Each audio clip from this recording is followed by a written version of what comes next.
After spending almost a year living out of a carry-on suitcase, I realized the thing that makes me the most happy aren't things at all. I'm my own true source of happiness, and what inspire it are the people, nature, and knowledge I can tap into no matter where I am. But it's so easy to forget that and get swept up in these new trends and things to buy. I have to actively ask myself whether the things I already own actually make my life better. So when I'd gotten back to my mom's where I'd left the rest of my belongings, I decided to conduct the biggest declutter of my life.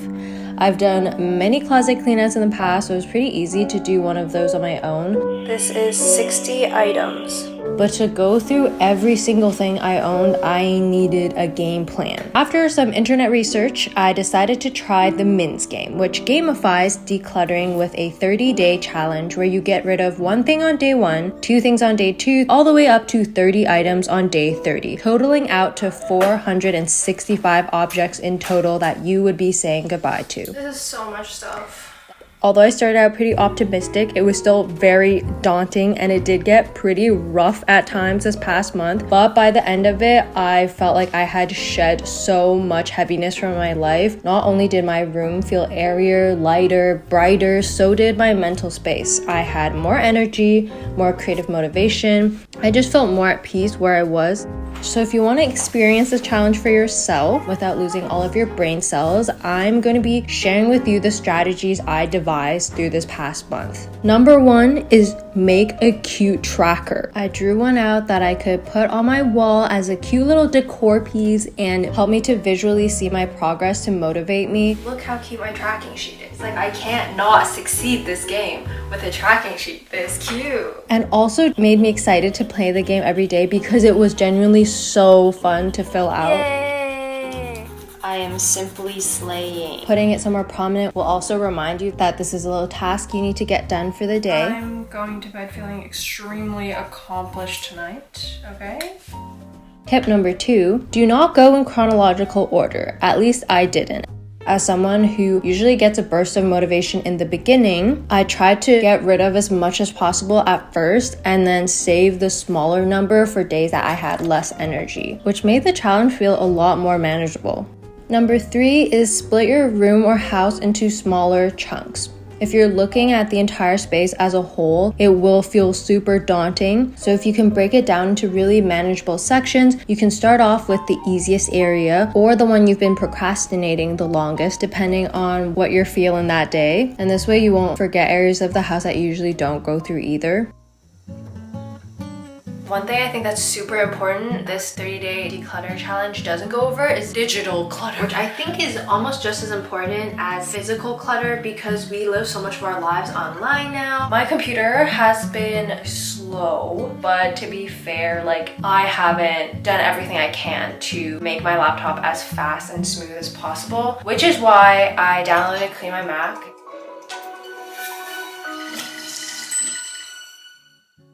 Wait, why is that so cute?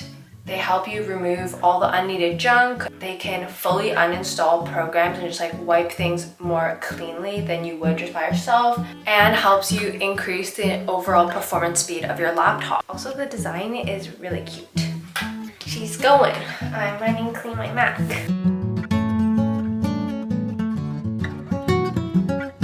Okay, this is actually really wild. Finding stuff on my laptop that I didn't even know was here, and I just don't need it. But it's taking up so much space. Like, I don't even use Adobe, but I have 4 gigabytes. Like, I don't use Mozilla. There's so many things I don't need. Like, what are you? If you also want to try out Clean My Mac, you can use the discount code down below to help your computer run at its fullest potential.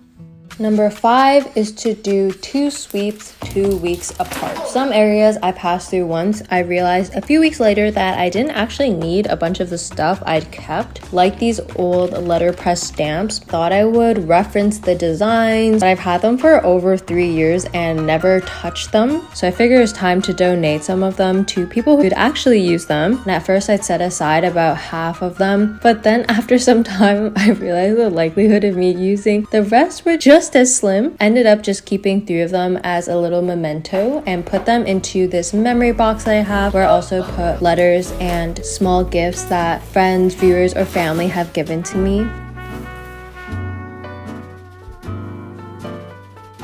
when it comes to clothing or jewelry, the best thing you can ask yourself would be, is this a trend or something I could see myself genuinely wearing, using for the next 10 years or so?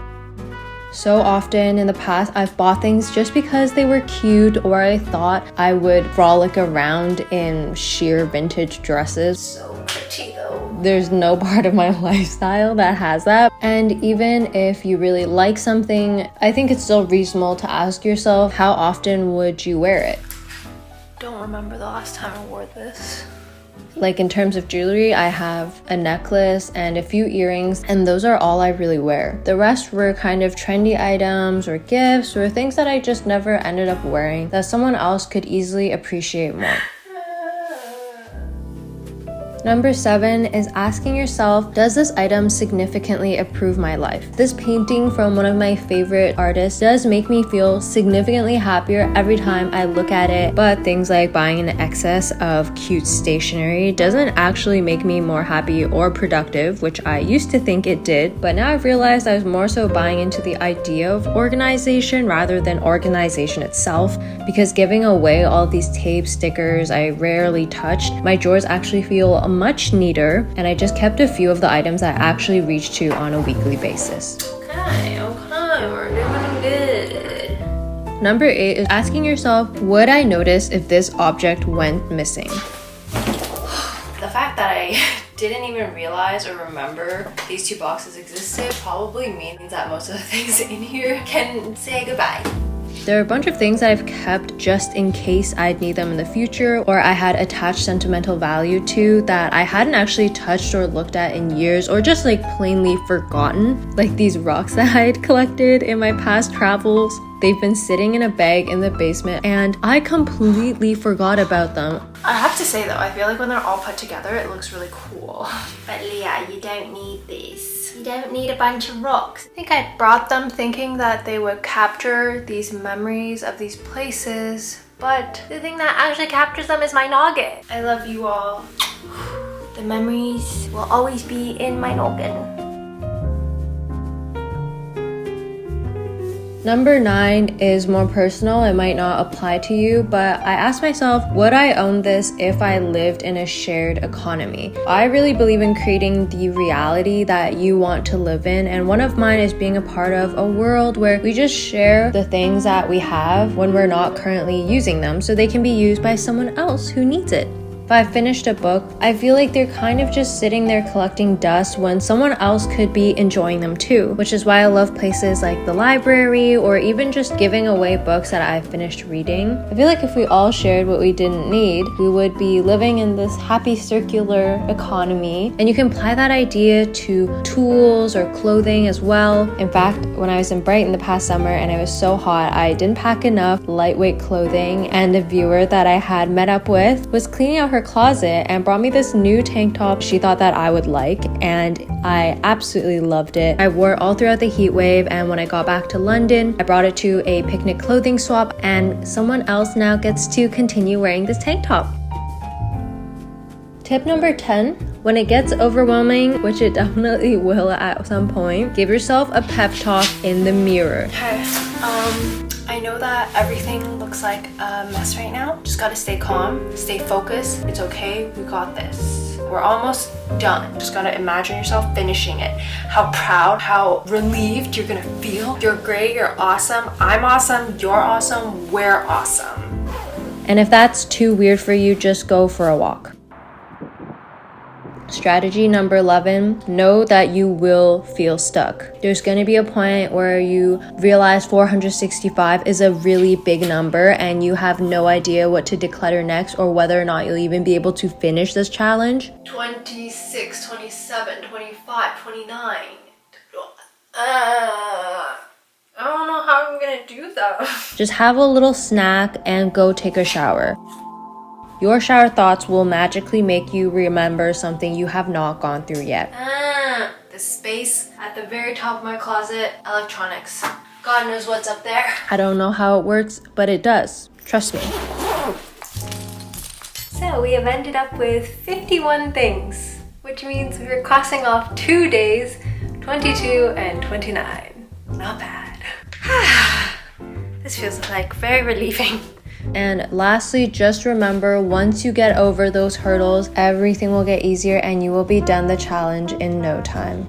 I can't believe I have this much stuff. I'm literally so overwhelmed just sitting here looking at everything right now. I can't believe this is all in my room. I don't even know what to say.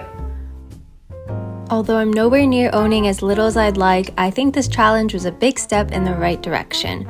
It encouraged me to share more of what I own and created more space to prominently display the items I kept. However, I do want to say you should never feel bad if you don't have the energy or resources to make your space as tidy or aesthetic as you'd like.